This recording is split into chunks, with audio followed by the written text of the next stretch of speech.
Senator John Fetterman sits on the Homeland Security Committee, and he joins us now. Senator, thanks so much for joining Fox and Friends this morning. You were one of the few Democrats that praised the president's actions of capturing this narco-terrorist to stand trial today in his first preliminary hearing. Senator? Yes. Your thoughts about what we're seeing? I don't know if you're able to see a monitor. What we're seeing, it's like, yeah, I mean, for me, I think I don't know why we can't just acknowledge that it's been a good thing what's happened. I mean, I've seen the speeches from whether it's Leader Schumer or kinds of past tweets from President Biden. You know, we all wanted this man gone, and now he is gone. I think we should really appreciate exactly what happened here, and I think we did, just as I've salute our military, what they've done. That was really surgical and precise and very efficient. So why we can't celebrate these kinds of things. And I'm open to the good opportunities that a better future for Venezuela after this happened. Yeah, you're absolutely right. There are 8 million displaced Venezuelans celebrating. Aren't the Democrats who are complaining about this? Aren't they watching those celebrations, seeing them dancing, hearing their stories about not being able to go home, not being able to be by their grandmother's side when she's dying in Venezuela because they can't enter that country? I agree. I mean, look at the kinds of places that they understand the good thing that happened here. They're celebrating these kinds of a thing. And now we want to remember the kinds of chaos and the suffering that Maduro brought to Venezuela. Why we all can't just call that as a good development now and be open to better kinds of outcomes for that nation. You know, our nation was forced to absorb over 500,000 Venezuelans. So now that's the kinds of chaos, and I think it was appropriate and surgical. This wasn't a war. This wasn't boots on grounds and in that kind of a way.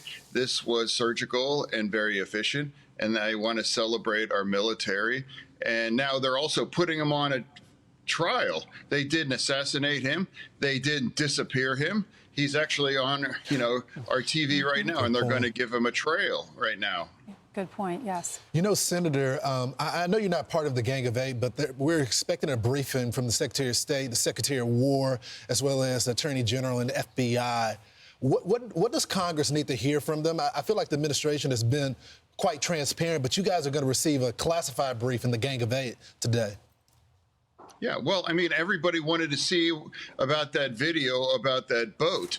And now we're not talking about that anymore. It's like, well, here, that happened. So, for me, I think Democrats, we all used to describe him as a dictator or a tyrant or a terrible person. And it wasn't less than a year ago, President Biden raised the bounty for $25 million less than a year ago. And now here we're in a better way to now. And that's why I think as a Democrat, just because it's a different party here, it's like I'm open to better opportunities for Venezuelan. And now I turn to a lot of the Venezuelans in our nation, and they're all celebrating these things. And we all recognize that kind of warm collectivism, socialism in Venezuela. No one really liked to live under that, and they had to flee that. And now here we have a way forward, and now there's a trial, a public trial, and now here. So that's the way it works. So Senator Chris Murphy, your Democratic colleague, called the operation wildly illegal. America doesn't want this war. Nobody asked for this. And I think the most important conversation to have is Venezuela is not a security threat to the United States. They're not threatening to invade us. Do you want to take this on? I respect my friend in Connecticut, but we have different views on this and perhaps other views as well. I just said this on my social media that, remind everybody that America is a force of good, order, and democracy, and we are promoting these kinds of values. We are the good guys. That's pretend that now we are acting in a way. Now, remember, we all Democrats years ago wanted to eliminate him, and why have a bounty of $25 million if we didn't want him gone? Why would you do these things if you weren't willing to actually do something other than harsh language? Senator, what is the future of Venezuela? Because A lot of people, since this has all happened on Saturday, have been saying, what about the bad actors that are still there? There have been some additional indictments, more than just Maduro and his wife, including their son.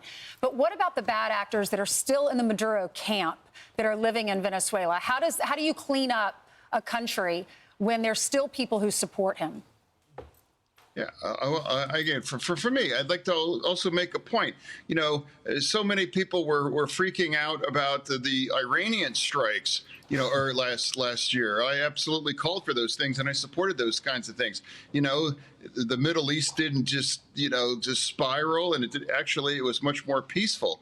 And now all of the, you know, many of the members of BRICS are absolutely paying attention what happened in Venezuela. Whether if I'm in Iran, I'm thinking, whoa, maybe I won't they won't talk so tough anymore. And it just reminds people that we have the capabilities to touch you wherever you are. And now I think things are going to be more stable. If anything, you know, people are wrong about the Iranian strikes. You know, so for me, I'm open to better opportunities, you know, and I have to call it necessarily, it's positive, and I can't just condemn it just because I happen to be a Democrat. Senator, the couple of things are happening right now. We're watching Maduro. He made his way from Brooklyn, choppered over to Manhattan, and he's outside the courtroom in the armored vehicle with his wife, maybe the first time that they've seen each other in 48 hours. And we're monitoring all this and seeing how it's going to unfold.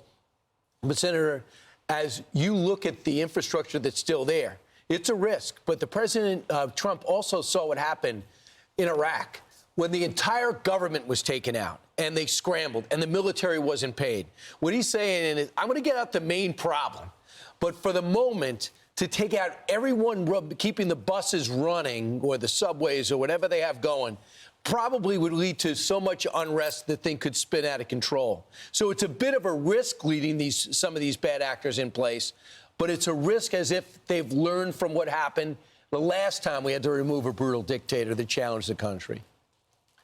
Yeah, well, I mean, I'd like to remind, you know, it wasn't that long ago that our military, the kinds of soldiers that were involved in this, weren't getting paid, you know, and I happen to be the one Democrat that wants to say, hey, we have to reopen our government. We should never shut it down and pay our military. People just exactly like those things. And I'm not going to compare this to everything to Iraq. Iraq was, you know, over 20 years ago, and that was, you know, that's where we are now. You know, people call that the Iranian strikes might be like Iraq, and that's just not true. And now maybe some of the so-called experts can just sit back and watch how things unfold at that. So for hope me, for the best. Yeah, exactly. I mean, that's the thing. And if you are putting in these $25 million and they're calling him that he has to go, and now these things now. Are you willing to do more than just harsh language on social media? Or are you really going to kind of just remember, let's remember, 8 million Venezuelan were displaced and mass chaos. And now they were shipping drugs to our nation as well, too. So for me, it's like, why as a Democrat, you know, we can't just acknowledge that it was successful. And now it absolutely was a risk. And now that's why we're going to continue to monitor it. And I'm going to remain open to a better outcome for Venezuela and Venezuelans and the region. Yeah, so, Senator, to that point about the region, the president seems to be clear now. He wants to change the way we're doing business, not only in Latin America, but the Americas in general. That includes Cuba as well, and some of the other countries as well, and try to fight off the influence of China and Russia. What do you make of this new foreign policy now that the president is implementing?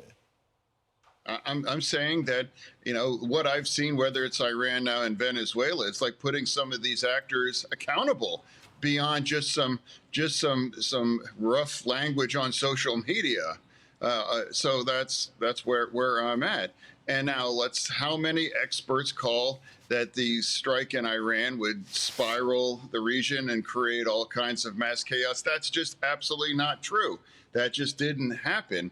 And now perhaps Iran could even have a nuclear weapon now. So for me, if you're willing to stand up to people like this, now a lot of those members of BRICS are definitely paying attention and realizing that they can't continue to destabilize our global order without being held accountable in just things that happen here or whether in Iran. Yeah, you're talking about India, you're talking about Brazil, you're talking about Venezuela, a lot of the South Africa, a lot of the outlaw nations. They want to be a counterweight to the G7 and our economic programs, and they were fancying themselves a threat. They're losing a major piece to that puzzle. Thanks so much, Senator. Thank you so much, Senator. I'm Steve Ducey. I'm Brian Kilmeade. And I'm Ainsley Earhart. And click here to subscribe to the Fox News YouTube page to catch our hottest interviews and most compelling analysis.